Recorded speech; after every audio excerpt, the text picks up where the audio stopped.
Olá, meninos e meninas. A gente está dando início a mais uma gravação de uma aula remota para vocês, não é? De uma videoaula nessa modalidade de ensino remoto. A gente agora está dando sequência, não é, aos estudos da literatura na Idade Média. E agora, a gente, na aula passada, a gente viu a escola literária do trovadorismo.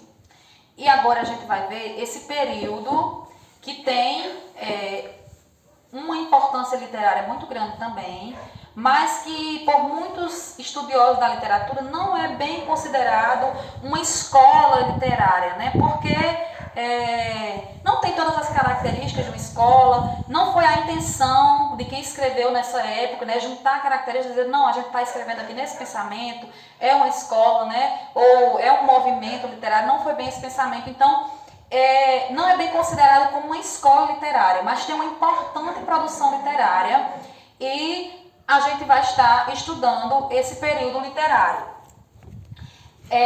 Como vocês viram, né, a literatura na Idade Média, nós temos lá que a Idade Média se encerrando mais ou menos, né, no século XV. Nós vamos ter aqui o humanismo, né, o seu início, no século XIV. Esse início aqui, ainda dentro da Idade Média, né, esse início aqui no século XIV, ele vai se dar na Itália. Vai começar lá na Itália. E nós vamos ter muitos nomes, né, na pintura e tal. Muitas pessoas vão se destacar. E em outras partes também, né, em outros países, na América, vai ter muito destaque. Porém, nós vamos lembrar aqui do nome de Dante Alighieri e de Francisco Petrarca, porque são dois grandes poetas que vão trazer muita influência na literatura, né? Vão trazer muita influência. E nós vamos começar a apresentar o contexto histórico dessa época. Lembrando que nós estamos aqui ainda, assim, no início mesmo, né, onde iniciou mesmo o humanismo. Vamos ver, assim, o que estava acontecendo na história para a gente entender o desdobramento, né, e algumas características mais na frente dessa corrente na literatura, não é? A gente sempre vê, quando está vendo a nova escola literária, o que acontecia historicamente, né, em torno daquelas pessoas que estavam produzindo, né? Porque eles eram influenciados pelo meio, né? Os seus pensamentos ali estavam sendo influenciados pelo meio, pelo entorno, por algo que estava acontecendo. Então não tem como a gente desprezar o contexto histórico. Nós estamos tendo o feudalismo versus o mercantilismo. O que a gente está tendo? A gente está tendo o fim do feudalismo e o início do mercantilismo.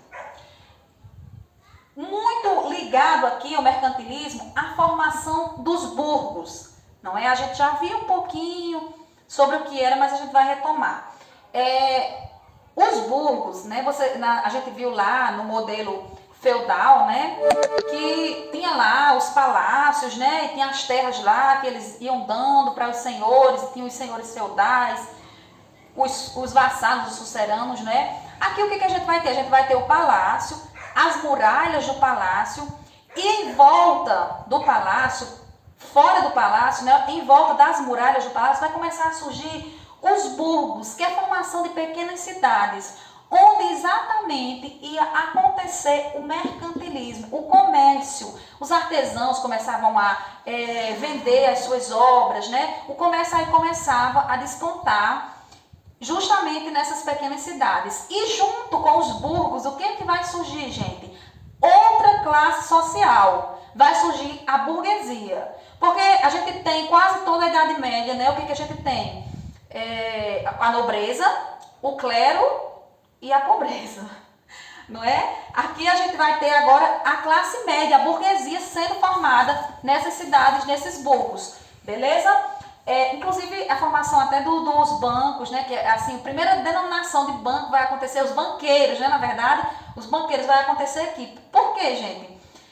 Aqui surge uma coisa também muito importante, né, a moeda, o dinheiro, digamos assim, porque até então como é que se fazia o comércio, né?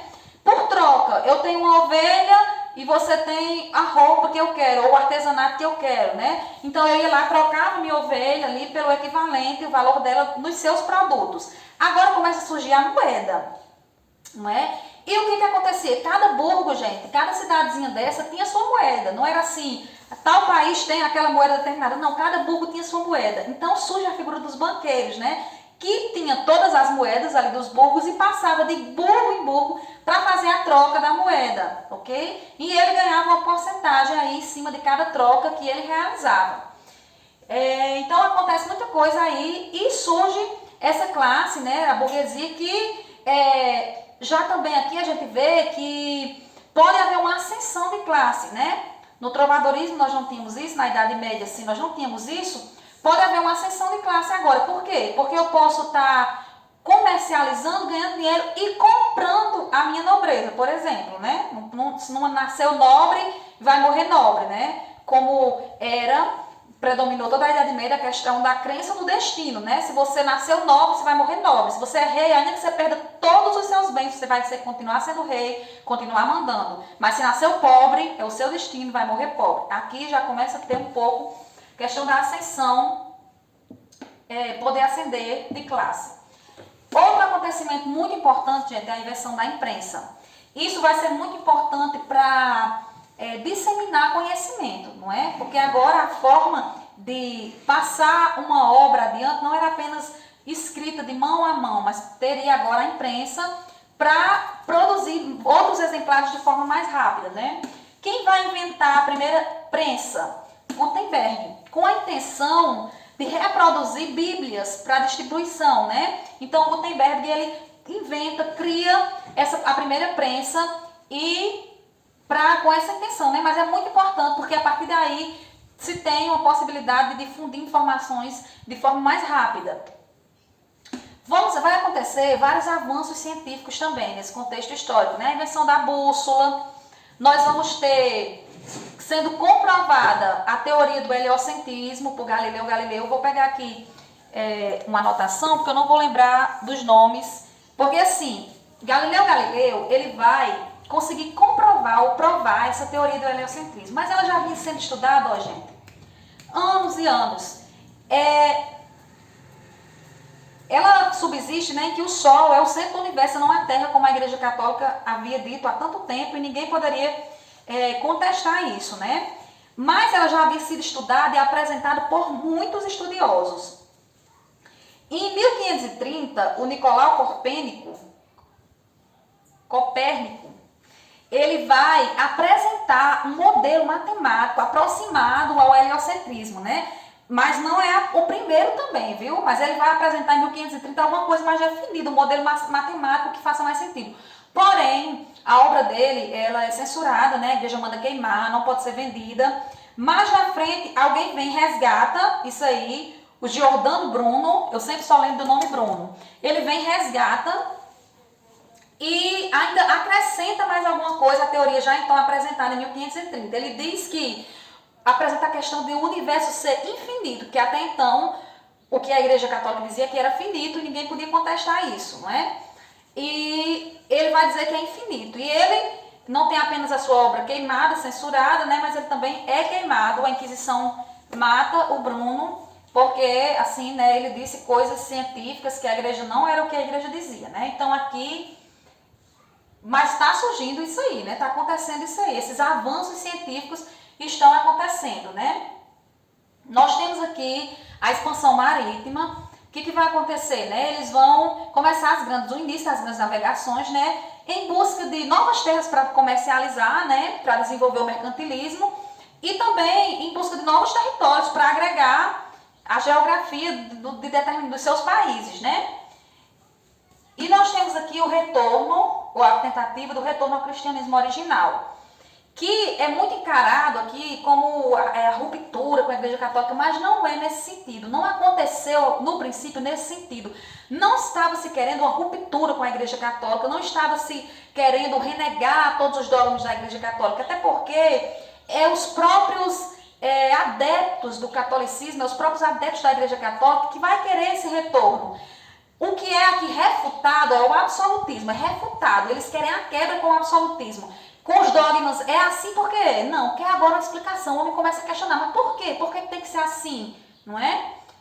Porque que aí você vê que o Galileu, quando defende o heliocentrismo, permanece vivo, né? Porque já tinha aí essa questão de estão questionando, perguntando, mas por quê? Que a igreja diz e que tem as provas científicas, digamos assim, mas não era uma questão de refutar o poder da igreja, era questão de pensar mesmo, de refletir. Eu deixei passar uma coisa muito importante e eu vou retomar. Sempre que a gente lembrar, gente, de humanismo, a gente vai lembrar, ó, de transição, período de transição. Porque vai estar acontecendo transição em muitos sentidos. Olha, eu disse para vocês que não é de fato uma escola literária, né? É o período de transição na literatura. Período de transição do trovadorismo para outra escola literária, que é o classicismo. Vendo aí? Quando eu falo na história, o humanismo, ele também é um período de transição. Vai estar fazendo a transição histórica da Idade Média para o Renascimento, não é? Porque a gente vai ver que os ideais, né, os pensamentos da Idade Média, que o pessoal do Renascimento começa a chamar até de Idade das Trevas, né? Porque a questão de não poder pensar, não poder refletir, a ciência ser barrada, era muito diferente, né? Os pensamentos da Idade Média eram muito diferentes do pensamento do Renascimento. Então, não acontece assim, dormiu com o pensamento da Idade Média e amanheceu com o pensamento renascentista. Não. Teve um tempo e esse tempo está aí compreendido dentro do período do humanismo. É o período de transição também desses dois grandes marcos históricos, digamos assim. Também, gente, tá aí, é o período de transição do pensamento, do teocentrismo para o antropocentrismo, né? Deus no centro, lá na Idade Média, né? E no Renascimento já vai estar o homem, né? O antropocentrismo. Então, no humanismo ainda está aí transferindo, né? Deus ainda está aqui, mas eu estou começando a avaliar aqui alguns avanços do homem, umas contribuições que o homem está dando também muito legal, está pensando, também tem alguma coisa. Então está acontecendo esse período de transição de pensamento também dentro do humanismo.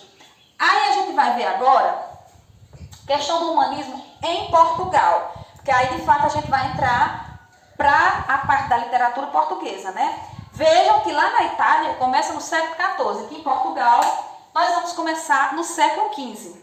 Porque a gente, esse negócio demorava, chegar de um canto para o outro, né? Não tem internet não, para o cara amanhecer pensando, um pensamento novo, diferente, já está com o mundo, né? Demorava e tal, tinha todo o processo. Então vai chegar em Portugal no século XV.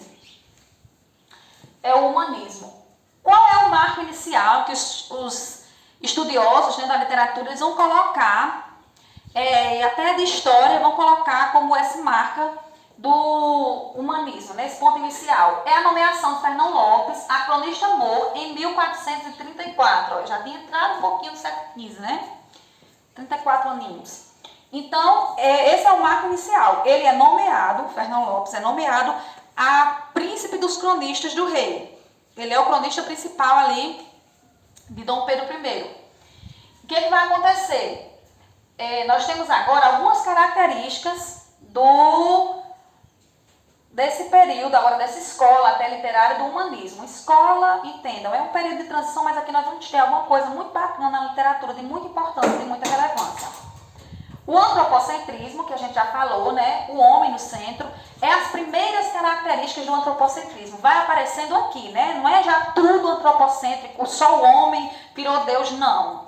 Está aqui ainda coincidindo os dois pensamentos, porque é um período de transição. Racionalidade, né? Começa a aparecer, olha, as coisas vão sendo mais racionais, vão começar a pensar, a procurar a razão das coisas.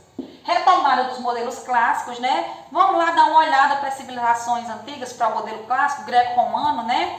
Grécia, Roma, ali, o padrão de vida, né? O estilo de vida, questão da estética, não é? Isso vai acontecer em vários períodos literários, em alguns outros períodos literários também, essa retomada aí dos modelos ou dos valores clássicos greco-romanos. Valorização do corpo e das emoções. Está muito ligado ao homem estar entrando, né? Então agora vamos valorizar o corpo, vamos valorizar as emoções, aquilo que é humano, não é? Nós podemos ver essas características também bem presentes se a gente comparar a poesia palaciana, a poesia, né, do humanismo, com a poesia que era a cantiga, só tínhamos a cantiga, né, do trovadorismo. Vocês lembram das cantigas de amor? Que a mulher inalcançável, que o homem, o trovador só sofria de amor por ela, porque ela era superior, o nome dela nem era citado, né? Minha senhora, tal, aquela mulher inalcançável, semelhante até com as características angelicais, não é? Aqui, na poesia palaciana, isso muda um pouco, né? Nós vamos ter mais o corpo da mulher, essa mulher mais carnal, né? A sensualidade vai aparecer um pouco. E a questão das emoções vai estar em voga nessas poesias. Quando a gente for ver a aula, no texto que eu preparei para vocês tem exemplo de poesias palacianas, que dá pra gente ver um pouquinho isso. Preparei uma leitura para vocês, que vai estar disponível no Sigedu, que vocês vão ter como conferir isso aí, né? Então, são essas as características, basicamente. E agora a gente vai ver autores e obras, ok? Vamos dar uma olhadinha nos autores e nas obras que vai aparecer. Olha, gente, a gente tem o Fernão Lopes, né? Que marca, que a nomeação dele é o que marca o início do humanismo em Portugal. E o Fernão Lopes, ele vai contribuir aqui com a prosa e a prosa historiográfica. Prosa, lembra se o texto não é em verso ou é em prosa. Então, pronto, ele está lá escrevendo a prosa desse período. E é uma prosa historiográfica. Por quê? Porque além dela ter um valor literário, que não é descartado, né, tanto que é contado aqui dentro da literatura, ela tem um valor histórico muito grande. O valor dessas crônicas é muito maior para a história do que até para a literatura, entendeu? Então é prosas historiográficas, porque o valor histórico delas é muito grande e vocês vão entender por quê, tá ok? Nessas crônicas, né, na prosa de Fernão Lopes, vai ter as crônicas de Fernão Lopes, que são divididas em 3 crônicas, as crônicas de Fernão Lopes. Vai ser a crônica de El Rei, de El Rei Dom Pedro I, que vai conter nessa crônica? Veja que não é apenas uma obra literária, ok? Não é apenas uma obra literária com fantasia, com fatos reais, são acontecimentos reais, verídicos. Por isso que tem um teor histórico muito importante e relevante, não é? Ele vai relatar os principais acontecimentos do reinado de Dom Pedro I. Vai ser relatado nessa crônica os principais acontecimentos. E acontecimentos reais, acontecimentos verídicos. Acontecimentos como, por exemplo, o assassinato da Inês de Castro, que era amante de Dom Pedro I. Nessa crônica ela vai ter lá uma parte que relata esse assassinato. Porque esse assassinato ele foi encomendado. Olha que coisa pavorosa, né? Pelo pai do Dom Pedro I, Dom Afonso. Ele encomenda o assassinato, né, da amante do filho. E tá lá, fato histórico, verídico, tá lá nas crônicas de El Rei Dom Pedro I, escritas por Fernão Lopes. Veja que por isso tem tanto valor histórico. Todas as outras também têm o mesmo valor histórico, assim, porque vai contar acontecimentos reais. As crônicas de El Rei Dom Fernando. O Dom Fernando era o filho de Dom Pedro I, né? Então o Fernão Lopes continua sendo o cronista dele. E é o filho porque nós estávamos na monarquia, né? Então o rei morria, quem assumiu o trono? O filho mais velho. Se homem, né? Se mulher, aí seria o outro filho do sexo masculino, né? Teria que ser o rei, né? Um rei, a princípio. E vai relatar essa crônica aqui, ela começa a contar desde o casamento de Dom Fernando, que não foi um casamento muito bem aceito, não foi muito bem visto, porque ele casou com Leonor, acho que Leonor Teles, o nome dela, e ela já tinha sido casada, então não ficou muito bem visto para um rei casar e tal, com a mulher que já tinha sido casada, mas começa a contar a partir daí, e a gente tem, inclusive, esses fatos, né, que eu estou relatando, porque alguém leu lá, que não foi eu, e descobriu isso lá e tem um valor histórico real. E vai contar até a Revolução de Aves, que a gente vai falar mais um pouquinho dela nessa outra crônica aqui. Então marca desde o casamento dele até a Revolução de Aves. Aí essa crônica de El Rei Dom João I, ela vai ser dividida em 2 partes. A mesma crônica, mas é dividida em 2 partes. A primeira parte, ela vai começar o relato da morte do Dom Fernando até a Revolução de Aves também. O que acontece? O Dom Fernando morre, mas o Dom Fernando não tinha deixado filho, homem, com a Leonor para assumir o trono. Não tinha deixado, não tinha. Então esse trono estava sem sucessor. O que acontece? A rainha, né, a esposa dele agora vai assumir, vai ser a rainha, vai assumir o trono. Mas demorou muito pouco tempo a monarquia dela, porque não era aceito e se procurava alguém. E o que acontece? Alguns anos atrás ele tinha tido uma filha, moça, uma mulher, e com 11 anos ela tinha sido dada em casamento. É uma questão de negócio, é político, para manter termos de paz. Com outro rei, eu não lembro agora o país. Mas só tinha essa filha, né? E tinha a questão do esposo da filha dele tomar o trono de Portugal. E Portugal, né? Alguns de Portugal não queriam entregar esse trono. Então é isso que acontece, essa Revolução de Aves, a chamada Revolução de Aves, é justamente essa briga pelo trono de Portugal, para ver quem vai assumir o trono de Portugal, não é? E o Dom João I, então essa primeira parte da crônica está falando disso, desde a morte do rei até a Revolução de Aves, que culmina com o que essa revolução? O Dom João I assumindo o trono. Quem era Dom João I? Filho bastardo de Dom Pedro I, okay? Era irmão de Dom Fernando, ele era um filho bastardo que ilegítimo, né? Não era filho da mesma mãe, assim, da mulher do casamento, era filho de uma outra mulher, uma amante, mas que fazia parte da companhia de Aves, né? Eram os guerreiros religiosos e tal, por isso que levou esse nome aí, a Revolução, e a Revolução culmina com Dom João I assumindo o trono de Portugal. E aí se encerra a primeira parte dessa crônica. A segunda parte da crônica, de El Rei, Dom João I, de Fernão Lopes, ela vai ser contando exatamente, né, descrevendo o reinado de Dom João I, ok? Aí terminamos as crônicas de Fernão Lopes, a prosa historiográfica dele, não é? Quem que a gente vai ter? Vai ter na poesia Garcia de Rezende. Poesia palaciana, né? Poesia palaciana por quê? Porque ela era feita com o intuito de ser declamada no palácio, nas festas dos palácios, não é? Gente, aqui acontece uma coisa interessante, né? Na poesia. Nós temos agora a separação. Lembra que no trovadorismo a poesia ela era cantada, não tinha poesia para ser declamada, né? Quando é que acontece a separação da poesia cantada para a poesia declamada? No humanismo, né? Poesia aqui palaciana, ela vai ter poesia para ser declamada também. Nós vamos ter no humanismo essa separação entre a música e a música poética, né? E a poesia para ser declamada. Ok? Vou tomar aqui um golinho de água.